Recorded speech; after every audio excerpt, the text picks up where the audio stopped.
Сәлеметсіздер ме? Баршамызға күн қайырлы болсын. Бүгін сіздермен осындай өте жұмсақ әрі үлпілдек болып шығатын булочкилердің рецептімен бөлісетін боламын. Видеоны соңына дейін қарап, менімен бірге болыңыздар. Алдымен сүтімізді жылытып алып, оның үстіне қантымызды саламыз. Қантымыздың үстіне сұйық майымызды құйып, 2 жұмыртқамызды оның үстінен саламыз. Міне осылай кезектестіріп, ашытқымызды да салып жібереміз. Содан соң барлығын бір келкі масса болғанынша жақсылап араластырып аламыз.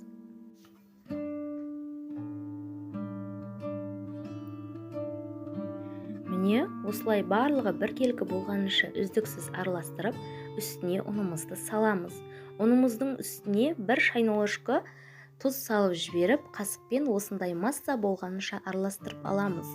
Ал содан соң үстіне сары майымызды салып, 1 келкі болғанша қамыр илейміз. Міне осылай, артық ұн қажет емес, артық ұн салмаймыз, сонда осындай жұмсақ тесто дайын болады. Содан соң сұйық майымызды үстіне жақсылап жағып шығамыз да, үстін пищевой пленкамен осылай жауып қоямыз.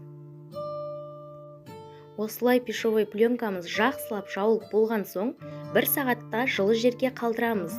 1 сағаттан кейінгі тестамыз осындай қалыпқа енді. Енді осы тестамызды алып, көптеген бөліктерге бөлеміз.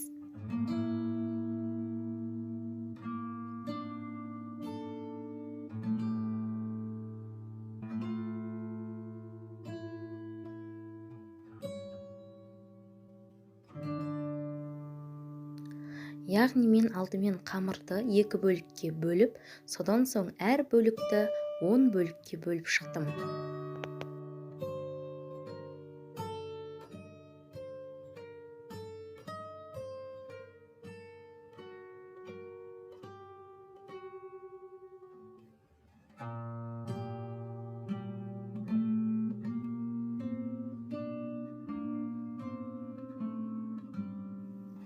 Осылай бөліктерге бөлінген қамырларымызды енді біз дөңгелек етіп жасаймыз. Міне осылай 1 келкі дөңгелек болғанымызша дөңгелетіп аламыз. Міне дөңгеленген қамырларды енді 15 минутқа тындырып қоямыз.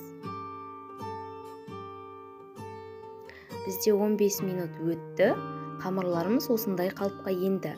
Енді қамырларымызды жұмыртқаның сарысын жағамыз.